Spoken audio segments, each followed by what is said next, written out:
How the Raven Helped Men. The raven and the eagle were cousins, and they were almost always friendly, but whenever they talked together about men, they quarreled. Men are lazy, declared the eagle. There is no use in trying to help them. The more one does for them, the less they do for themselves. You fly so high, said the raven, that you cannot see how hard men work. I think that we birds, who know so much more than they, ought to help them. They do not work, cried the eagle. What have they to do, I should like to know? They walk about on the ground, and their food grows close by their nests. If they had to fly through the air as we do, and get their food wherever they could, they might talk about working hard. That is just why we ought to help them, replied the raven. They cannot mount up into the air as we do. They cannot see anything very well unless it is near them, and if they had to run and catch their food, they would surely die of hunger.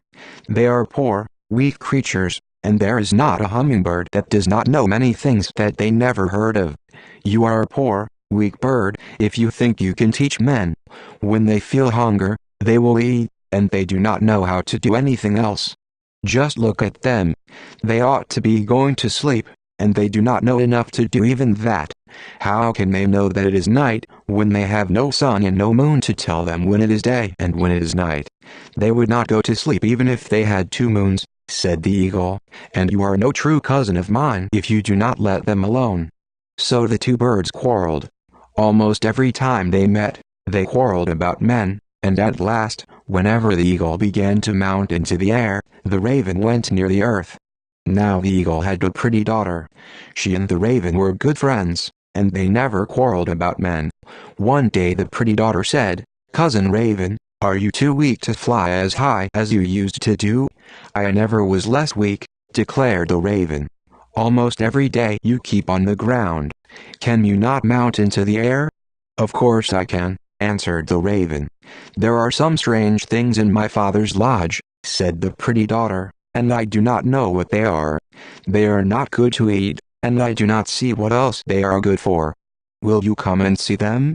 "I will go wherever you ask me," declared the raven. The eagle's lodge was far up on the top of a high mountain, but the 2 birds were soon there, and the pretty daughter showed the raven the strange things. He knew what they were, and he said to himself, "Men shall have them, and by they will be no less wise than the birds." Then he asked, "Has your father a magic cloak?" Illustration: "Yes," answered the pretty daughter. "May I put it on?" "Yes, surely."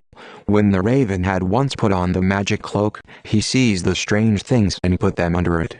Then he called, "I will come again soon, my pretty little cousin, and tell you all about the people on the earth." The things under his cloak were strange indeed, for one was the sun, and one was the moon. There were hundreds of bright stars, and there were brooks and rivers and waterfalls. Best of all, there was the precious gift of fire. The raven put the sun high up in the heavens, and fastened the moon and stars in their places. He let the brooks run down the sides of the mountains, and he hid the fire away in the rocks. After a while men found all these precious gifts.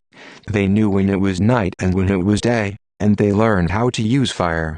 They cannot mount into the air like the eagle, but in some things they are almost as wise as the birds.